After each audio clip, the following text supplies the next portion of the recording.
Now begins one of my favorite parts of these games.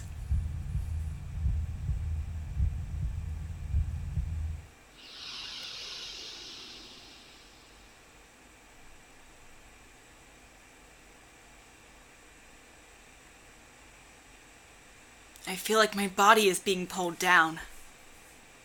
When I open my eyes, I find myself standing in a gloomy room. What? A sliding door? The floor is also tatami. The room is as wide as 10 tatami mats, and there are long candles with flames swaying on a table. The scent of the burning candles mix well with the faint smell of sandalwood. Is this inside Koujaku's heart? This must be from when he was off the island.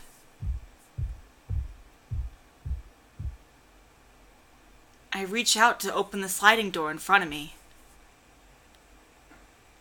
Is that me? That is definitely Koujaku.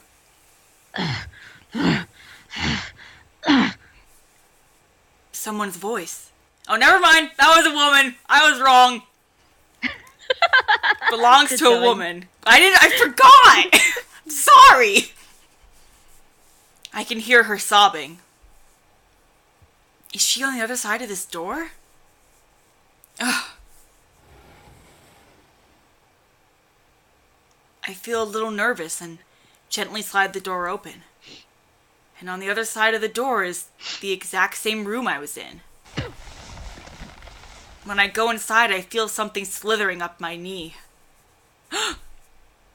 Something like a bundle of black hair is entwining itself around my leg. Gross. What? The bundle grows larger and larger and continues to creep up my body. What is this? I tear off the hair around my leg in a panic, then bolt out of the room. The gloom in the room must have been from that hair, but now that I think about it, that hair sort of resembled Koujaku's tattoo. I can hear the sound of it slithering after me. That's probably the woman crying.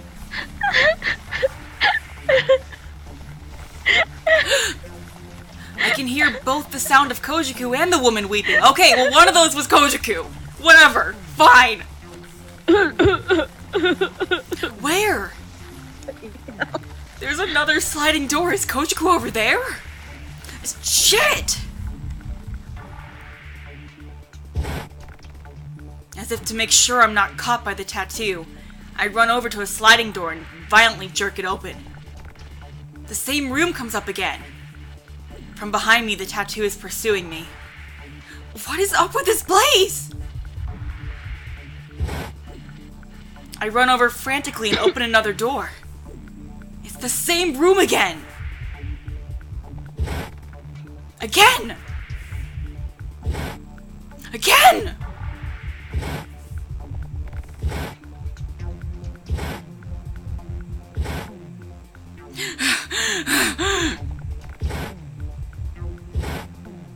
How long will this go on for?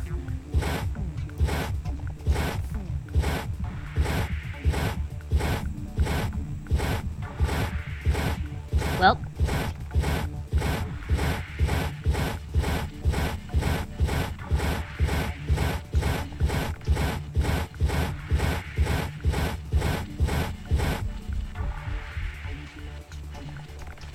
No matter what I do, it's always the same. I finally entered a room with a change of atmosphere. I quickly turn my head around to make sure the tattoo isn't still after me. Just a minute ago, I was frantically trying to escape, and then it just disappeared without a trace. At some point, the door I went through locked and closed. Is it okay now? I let out a small sigh and look around the room. The entire room is colored red, and someone is lying face down on the futon. This looks like the bad times. This is not a fun time for anyone at all. He seems to be wearing a lowered kimono with his back bare. He looks frail and young. A kid? The flickering candles illuminate a red onto his back. He appears to be shaking. That isn't because of the flames, that's... Not only is his back red, but so is the futon he's lying on. This voice. Then the person lying on this futon is... Koujaku! When I come closer to the futon, the bundle of black that I thought had disappeared bursts out. I stand guard without thinking, but it goes past my ankles. It swarms around the face-down Koujaku and coils around him like a cocoon. Koujaku! So, where's the Millennium Rod? I wish I knew. That is Koujaku. This time, I think. Oh, Jesus, that was loud. I can hear the sound of something like water splashing, and suddenly blood scatters across the floor. Across the door is a noisy, rattling silhouette moving around. I hear a shriek and an angry roar. Blood splashes around and it smears everywhere. What kind of memory is this? What happened to Koujaku when he left the island? I hear something moving about, and the sliding door silently opens. From a crack, I see the image of a lifeless woman. She's wearing an undershirt and standing still in front of the door, absent-minded. She becomes dyed red from head to toe. She weakly moves over to the black cocoon surrounding Koujaku on the futon. She falls to the tatami floor, with her arms out, as if trying to grab at something. Her small fingertips tremble.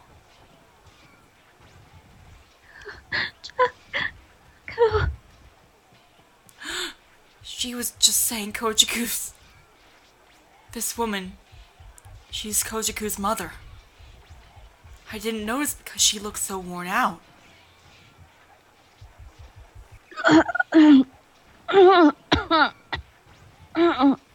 As if to respond to his mother, I hear Koujaku moan from inside the cocoon. Koujaku! When I try to walk up to the cocoon, a sharp pain runs through my back. My knees fall to the mat. What is this? My back hurts. It feels like it's being burned. The pain runs through my entire body and I begin to sweat. This pain. The pain Koujaku felt when he was getting his tattoo? I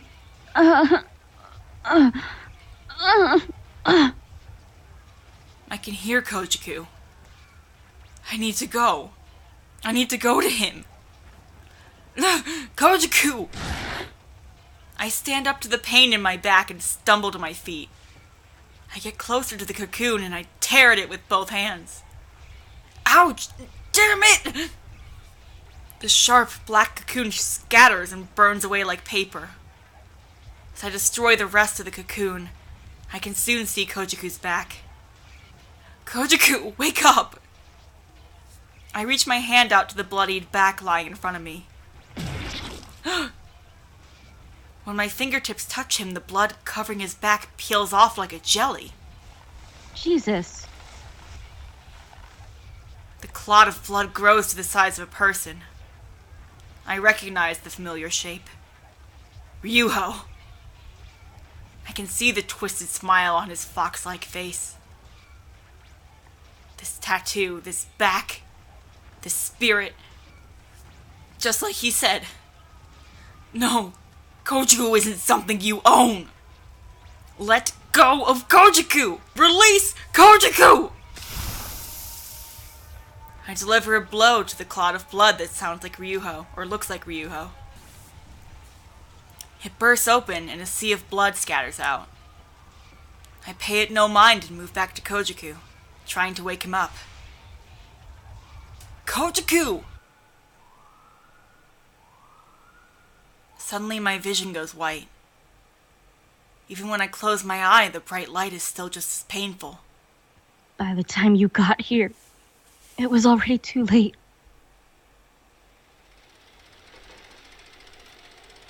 The light fades away and images start to reflect in my head. It slowly turns into something like a silent movie. By a large mansion, I see his mother is leading a young Koujaku by the hand, and a man that looks like a Yakuza boss. And standing next to them is a younger Ryuho. The room with the futon and glowing candles. Sprawled on the floor is Koujaku with Ryuho etching in his tattoo. Koujaku's tattoo is warped, and he claws at the tatami mat. He must be trying to endure the pain. As the view goes black, another display appears. A mass of people are lying on the floor, and only one person, Koujaku, holding his blade, stands. Around him is a sea of blood. Koujaku is covered with wounds and blood.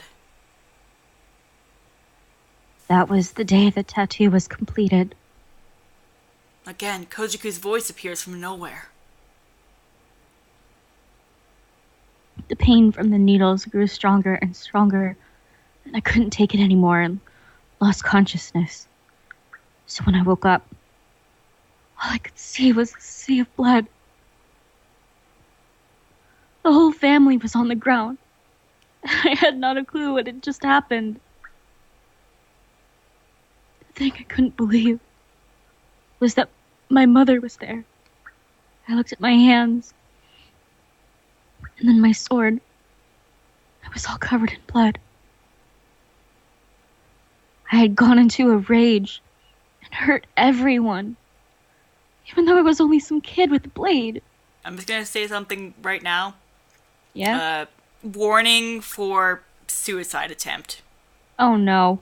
Yeah, I thought I should put that out there before it was too late. Everyone there was covered in wounds, barely holding on. My mother too, but my mother lost consciousness and never woke up. She died. It was all my fault. I killed her.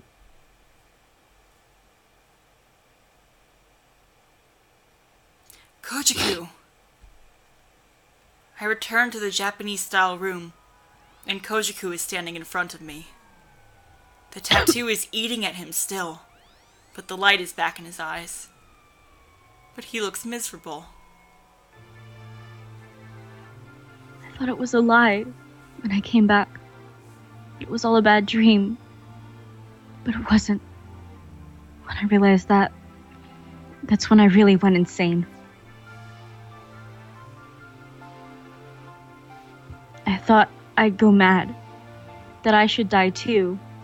That it'd be better if I did.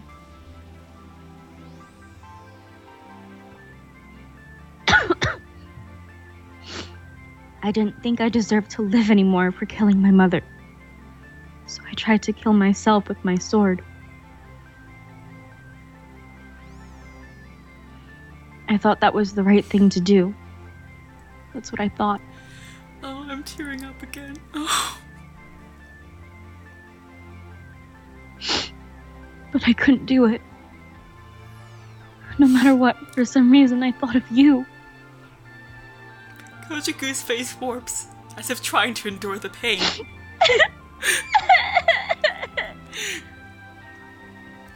The thought of your smile from when we were kids made me start to cry. It was bitterly painful. I hated it. It hurt, but I couldn't have helped it. Even though I honestly wanted to die, I wanted to live just as much. I didn't know what I should have done. In the end, I went back to the island without being able to die. The second worst option. I just had to see you again. I thought something would change if I saw you. That it'd be easier. When we reunited, I was astonished at how you grew up, but your smiling face never changed. So I thought I'd be fine after all. If I was here with you on the island, I could wash away the memories and my past.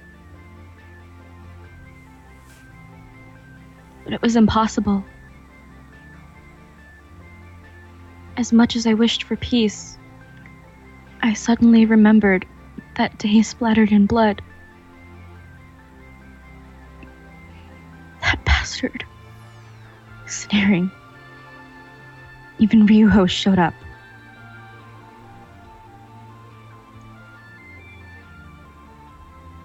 The moment I saw him, I thought, yeah, I can't just run away now.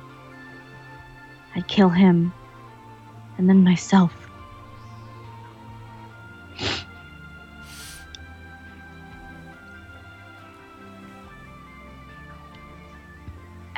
I knew then that nothing could stop me from killing him. Although I already decided that I'd go to hell anyway, I decided that some revenge would be fine.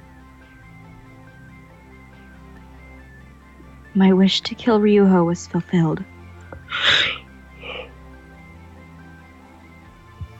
But my past couldn't change.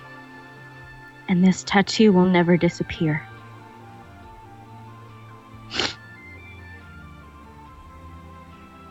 I'd rather have Ryuho's blood on my hands, if any, so I thought it'd be a good idea. I'd stop standing around and fall into sin.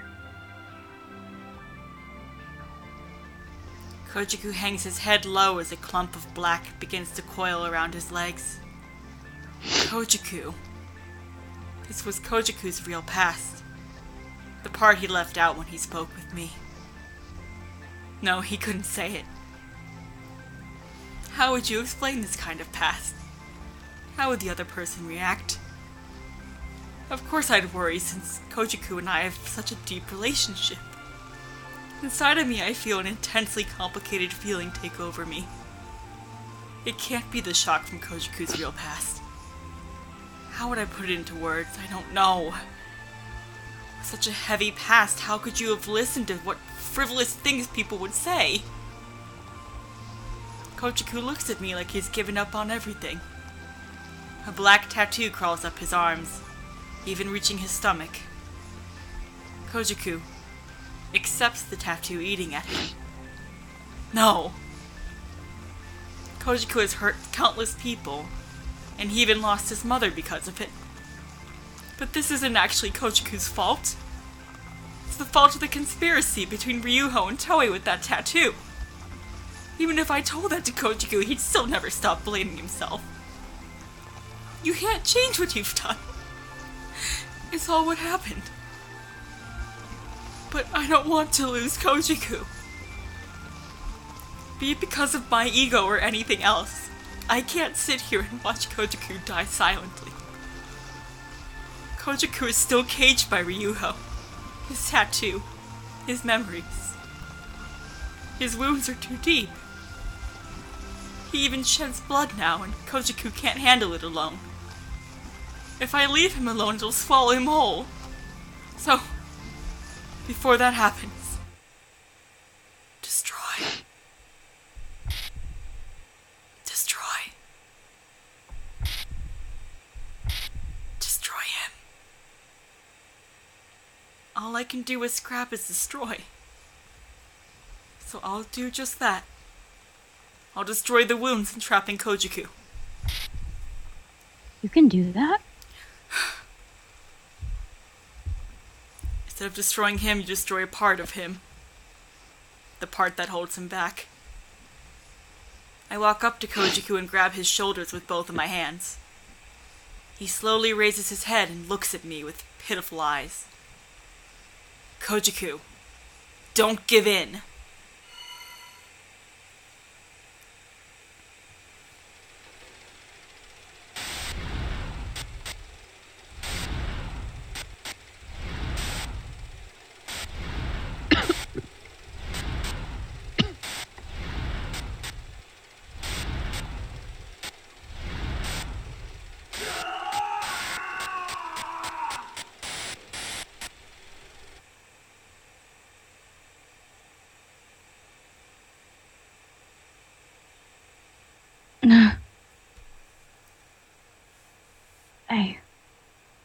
What happened?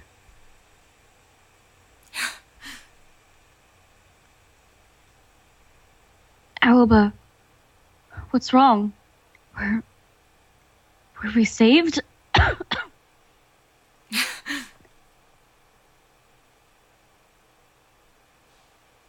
see.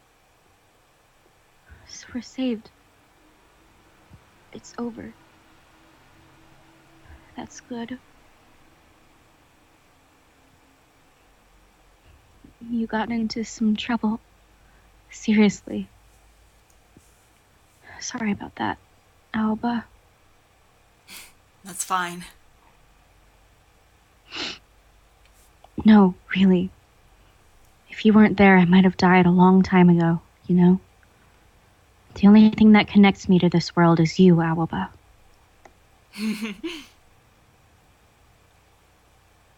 Really. Thank you. I owe you one. Yeah, Koujaku. Hey, Aoba? You... What are... Whoa!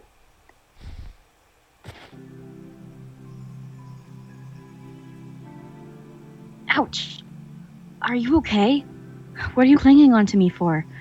If you surprised me a bit more, I would have fallen right off my feet. That's fine. Huh? What is? Aoba? Koujaku, You... you don't have to worry about anything. I understand everything. I know, so...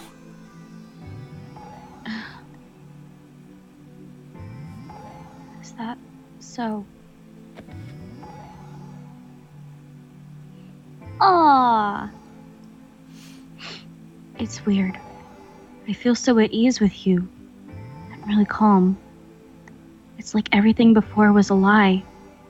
Yeah. Aoba, it might sound weird, but can I touch you? That's fine. Aoba, Yeah? can I kiss you? That's fine. That's supposed to be a kissing noise, I think. Foo.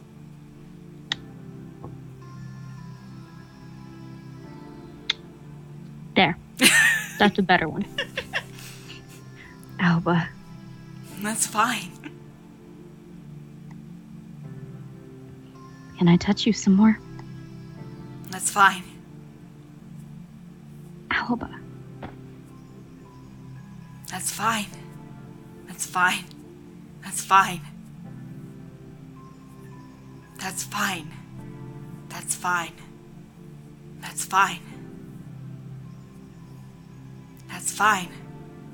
That's fine. is it really okay?